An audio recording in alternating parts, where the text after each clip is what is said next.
Hello everyone, welcome to my YouTube channel Technical Asif, and in this session we are going to do class 9 physics of potential energy के बारे में हम लोग इस chapter में इस सेशन में पढ़ेंगे. Before starting, welcome to my YouTube channel and kindly subscribe my channel. Subscribe का बटन आपको नीचे में दिख रहा होगा. बेल आइकन को प्रेस कर लें for the new upcoming videos from technical Asif YouTube channel. चलिए without late let's start. What is potential energy? सबसे पहला पॉइंट जो हम लोग को पढ़ना है. तो the energy possessed by a body है ना, ड्यू टू इट्स पोजीशन. वो एनर्जी जो बॉडी कब पॉजेस्ट करता है, उसके पोजीशन के कारण या उसके शेप के कारण या उसके कॉन्फ़िगरेशन के कारण. शेप या पोजीशन या कॉन्फ़िगरेशन के कारण जो एनर्जी पॉजेस्ट करता है बॉडी को, that is known as potential energy. ठीक है, ये आप नोट्स भी बना सकते हैं. चलो, एसआई यूनिट क्या होता है पोटेंशियल एनर्जी का? जूल होता है. For example, water stored in A dam. किसी डैम में अगर वाटर स्टोर्ड है तो वी कैन से दैट ये क्या है? Potential energy. Stone lying on the top of a hill. अगर किसी पहाड़ के ऊपर में स्टोन खड़ा है तो उसमें हम कह सकते हैं क्या है? वो पोटेंशियल एनर्जी, इसमें पोटेंशियल है. स्ट्रेच स्प्रिंग है ना, that is also an example of potential energy. Elastic potential energy क्या होता है? When work is done to change shape of an object. जब कोई काम ऐसा किया जाए जिससे कि उसके ऑब्जेक्ट का शेप में चेंजेस हो जाए तो उसको हम लोग कहते हैं elastic potential energy stored in the object. Potential energy stored in the object is known as elastic potential. For example, a stretched or compressed spring, उसमें क्या होता है? potential energy होता है. Next है gravitational potential energy. Potential energy of a body when it is at some height from the surface of the earth. मतलब कि अर्थ के सरफेस से कुछ हाइट पे अगर कुछ रखा हुआ है चीज, तो वो क्या पॉजेस करेगा? एनर्जी. किस तरह का एनर्जी पॉजेस करेगा? तो ग्रेविटेशनल पोटेंशियल एनर्जी पॉजेस करेगा. अब हम लोग चले एक्सप्रेशन देखते हैं potential energy of an object at a height h. मान लिए consider an object of mass किसका है? क्या है? m है. Raise to a height, height उसका h है, अगेंस्ट ग्रेविटी. अगेंस्ट ग्रेविटी मतलब ऑन द सरफेस के अगेंस्ट, सरफेस के अगेंस्ट में. ठीक है, तो मास सेम मान ली, हाइट h मान ली. तो ये देखिए, एक आपका ऑब्जेक्ट है और ये रेज है, हाइट h पे, मास सेम है ना. अब क्या दिखा रहा है यहाँ पे? Minimum force request to lift the object. जो मिनिमम फोर्स होगा जो ऑब्जेक्ट को लिफ्ट करके रखेगा, ऑब्जेक्ट को required to lift the force, क्या होगा? Force equal to mg. g यहाँ पे क्या है? Acceleration due to gravity. And the distance travelled by the object is equal to, हम लोग क्या लिखे हैं? h. For work done equal to, अगर हम देखें fs होगा तो आप f का वैल्यू mg यहाँ पे रख देंगे और यहाँ पे क्या हो जाएगा? वर्क डन mg h में मिलेगा. ठीक है, नेक्स्ट दो इक्वेशन को अगर आप कंपेयर करेंगे तो क्या आपको मिले? This work done against force of gravity है ना, force of gravity is equal to the potential energy of the object. ये जो फोर्स ऑफ ग्रेविटी है वो किसके इक्वल टू हो जाएगा? हम बोल सकते हैं potential energy of the object. यही इसका इक्वेशन है, potential energy equal to mg h. जैसे kinetic energy half mv square निकला, यहाँ पोटेंशियल एनर्जी आपका क्या निकला? mg h. Factors on which gravitational potential energy depends. तो कौन कौन सा फैक्टर है जिसमें ग्रेविटेशनल पोटेंशियल एनर्जी आपका डिपेंड्स करता है? ये नोट्स के फॉर्म में चलिए मैं पढ़ा रहा हूँ, उसको आप अपने कॉपी में भी लिख सकते हो. You can prepare this and listen this video for preparing your exam, term 2 exam class 9 physics.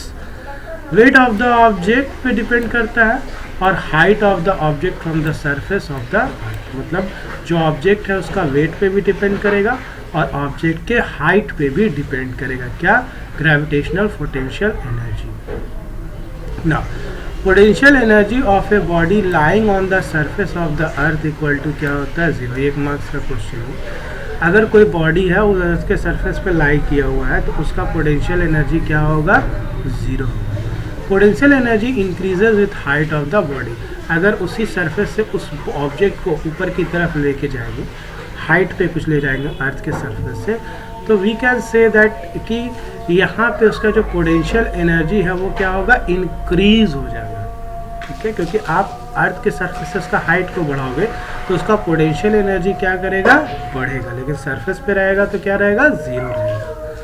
Potential energy of the body decreases as it falls toward, और वही हाइट से थोड़ा नीचे आप ले आओगे किसी भी ऑब्जेक्ट को तो उसका पोटेंशियल एनर्जी क्या हो जाएगा, डिक्लाइन हो जाएगा, घटने लगेगा। जैसे ही आप ऑब्जेक्ट को अर्थ के सरफेस से ऊपर ले जाओगे तो पोटेंशियल एनर्जी बढ़ेगा, और अर्थ के सरफेस के सामने मतलब नीचे की तरफ अगर लेकर अगर हम आएंगे तो हम लोग कह सकते हैं कि उसका पोटेंशियल एनर्जी क्या करेगा, डिक्रीजेस करेगा जैसे जैसे फॉल करेगा on the surface of the earth. Potential energy depends upon the difference in height of the initial and the final position of a body. Potential energy किस पर डिपेंड करता है, जो इनिशियल हाइट होता है और जो फाइनल हाइट होता है उन दोनों के डिफरेंस पे डिपेंड करता है। मतलब आपका पहले h हाइट पे था फिर h2 हाइट पे है, तो h2 माइनस h1 जो होगा that is known as that potential energy depends on that difference, but it is independent of path followed by the body. लेकिन उसका पाथ से क्या होगा, वो इंडिपेंडेंट होगा। नाउ तो ट्रांसफॉर्मेशन ऑफ एनर्जी क्या होता है, the process of changing one form of energy into another form is known as transformation of energy। चलो एनर्जी का भी क्या होता है, ट्रांसफॉर्मेशन होता है एक फॉर्म से अनदर फॉर्म में। कैसे, when a water is stored in a dam falls on the turbine of the generator। ठीक है, जो डैम में वाटर आपका स्टोर्ड है, ठीक है, उसको अगर हम फॉल आउट करेंगे, ठीक है, गिराएंगे ऊपर से किस पे, टरबाइन ऑफ द जनरेटर पे, तो we can say that there is some energy transformation from one form to another form. ठीक है, तो अगर यहाँ पे अगर हम देखें पोटेंशियल एनर्जी जो है वो किस में कन्वर्ट होगा, mechanical energy, and mechanical energy से वो किस में कन्वर्ट होगा, electrical energy. Similarly we can say that burning of a coal है, केमिकल एनर्जी किस में कन्वर्ट होगा, हीट और लाइट एनर्जी में। जब कोल को बर्न किया जाएगा तो केमिकल एनर्जी किस में कन्वर्ट होगा, हीट और लाइट एनर्जी। नेक्स्ट है devices use to transform energy. अब कौन कौन सा डिवाइस का यूज किया जाता है एनर्जी के ट्रांसफॉर्मेशन में, ठीक है, तो like heat engine. Heat engine में क्या होता है, हीट एनर्जी किस में कन्वर्ट होता है, मैकेनिकल एनर्जी में। थर्मल पावर प्लांट, यहाँ पे केमिकल एनर्जी किस में कन्वर्ट होता है, हीट एनर्जी में, और हीट एनर्जी से किस में कन्वर्ट होता है, इलेक्ट्रिकल एनर्जी। इलेक्ट्रिक जनरेटर की अगर हम लोग बात करें तो यहाँ मैकेनिकल एनर्जी किस में कन्वर्ट होता है, इलेक्ट्रिकल एनर्जी में। Basically these are the different transformation of energy and these are the devices required to convert, है ना। इलेक्ट्रिक मोटर की अगर बात करें तो यहाँ इलेक्ट्रिकल एनर्जी किस में कन्वर्ट होता है, मैकेनिकल एनर्जी में। ठीक है, इसी तरह इलेक्ट्रिक हीटर की बात करें तो इलेक्ट्रिकल एनर्जी किस में कन्वर्ट होता है, हीट एनर्जी। इलेक्ट्रिक मोटर में इलेक्ट्रिकल एनर्जी से मैकेनिकल एनर्जी, इलेक्ट्रिक जनरेटर में मैकेनिकल एनर्जी से इलेक्ट्रिकल एनर्जी। ठीक है, नेक्स्ट हम लोग और पढ़ते हैं ड्राई सेल। ड्राई सेल में क्या होता है, केमिकल एनर्जी किस में कन्वर्ट होता है, इलेक्ट्रिकल एनर्जी। माइक्रोफोन की बात करें तो साउंड एनर्जी किस में कन्वर्ट होता है, इलेक्ट्रिकल एनर्जी। फोटो सेल की बात करें तो लाइट एनर्जी किस में कन्वर्ट होता है, इलेक्ट्रिकल एनर्जी में, फोटो सेल में। मस्क्यूलर एनर्जी की बात करें, अगर हम लीवर की बात करें तो यहाँ क्या होता है, मस्क्यूलर एनर्जी किस में कन्वर्ट होता है, mechanical energy. Law of conservation of energy अब हम लोग पढ़ेंगे, दैट इज ऑल्सो इम्पॉर्टेंट, इग्नोर्स का डिफरेंस में आता है ये question, what is conservation of energy. तो energy can neither be created nor be destroyed but can be change from one form to another. ये सबको याद होना चाहिए, एग्जाम में बहुत बार पूछा जा चुका है। Energy can neither be created nor destroy, ना ही क्रिएट होता है ना डिस्ट्रॉय, लेकिन वो एक फॉर्म से अनदर फॉर्म में चेंज होता है। डेरिवेशन कुछ दिया हुआ हम लोग देखते हैं। यहाँ पे एक आपका हाइट पे एक बॉडी h रखा हुआ है, ठीक है, और x यहाँ पे उसका हाइट है, यहाँ पे h माइनस एक्स इसका हाइट हो गया। नीचे आने पे सब जगह पे उसका मास दिया हुआ है ABC 3 पॉइंट पे। बेसिकली पहले उसका हाइट x था, फिर उसका हाइट कम हुआ तो h माइनस एक्स हुआ। यहाँ consider a body of mass m at a height h पे है, एबव द ग्राउंड। ये ग्राउंड है, ये नीचे वाला, ठीक है। Suppose this position of the body is A, है ना, पोजीशन बॉडी का क्या है A, which is at rest, जिससे u इक्वल टू क्या हो गया है 0 हो गया। At position A potential energy क्या होगा mgh और काइनेटिक एनर्जी होगा हाफ mv²। तो यहाँ पे आप देखेंगे टोटल एनर्जी अगर हम जोड़ेंगे तो potential energy plus kinetic energy होगा। तो पोटेंशियल एनर्जी आपका mgh हो गया और काइनेटिक एनर्जी आपका क्या होगा 0 हो जाएगा, क्योंकि v का वैल्यू यहाँ पे कितना है 0 है। तो इक्वल टू क्या हो गया टोटल एनर्जी क्या हो गया mgh यानी पोटेंशियल एनर्जी हो गया। नेक्स्ट है let the body falls freely under the action of gravity through a height x। अब देखिए यहाँ पे थोड़ा सा फॉल्स किया गया, नीचे की तरफ गिराया गया, तो इसका हाइट क्या हो गया x हो गया। ठीक है, नीचे आएगा तो पोटेंशियल एनर्जी क्या होता है घटता है, सबको पता है। ऊपर जाएगा तो पोटेंशियल एनर्जी बढ़ेगा। लेट द बॉडी फॉल्स कर दी एट पोजीशन बी। अब पोजीशन बी पे आप देख लो यहाँ पे, इस पोजीशन बी पे, ठीक है। तो एक्स हाइट पे अब क्या हो गया घट गया पोटेंशियल एनर्जी। तो यहाँ पे आप देखेंगे पोटेंशियल एनर्जी क्या होगा mgh। अब h की बात करें तो h क्या होगा h माइनस एक्स, क्योंकि हाइट x मीटर नीचे चला गया, तो mgh माइनस क्या हो जाएगा mgx। Kinetic energy equal to क्या होता है हाफ mv²। देखिए चिल्ड्रन कर क्या रहे हैं आप लोग को ये समझना बहुत ज़रूरी है। पहले कोई एक बॉडी है उसको हम इनिशियल रखेंगे, तो यहाँ पे काइनेटिक एनर्जी क्या होगा हाफ mv², लेकिन v का वैल्यू 0 होगा तो हाफ काइनेटिक एनर्जी 0 हो जाएगा, लेकिन पोटेंशियल एनर्जी क्या रहेगा mgh रहेगा। ठीक है, अब बोल रहा है कि उसको उस बॉडी को थोड़ा नीचे कर दिया गया हाइट से x मीटर। तो x अगर नीचे करोगे तो हाइट क्या होगा, हाइट में से x घट जाएगा, तो अब जो h का वैल्यू होगा क्या होगा h माइनस एक्स होगा। तो वही को हम लोग यहाँ पे पुट अप कर दिए हैं। देखिए mgh के x के जगह h के जगह आप क्या होगा h माइनस एक्स, इसको तोड़ दोगे तो mgh माइनस mgx हो जाएगा, यहाँ ब्रैकेट हटाओगे। काइनेटिक एनर्जी क्या होता है हाफ mv²। अब using v² minus u² equal to 2gs है ना, v² u का वैल्यू 0 होगा, 2gx हम कर लिए, u का वैल्यू आपका 0 रहेगा, s इक्वल टू x हो जाएगा। s को हम लोग क्या मान लेंगे x।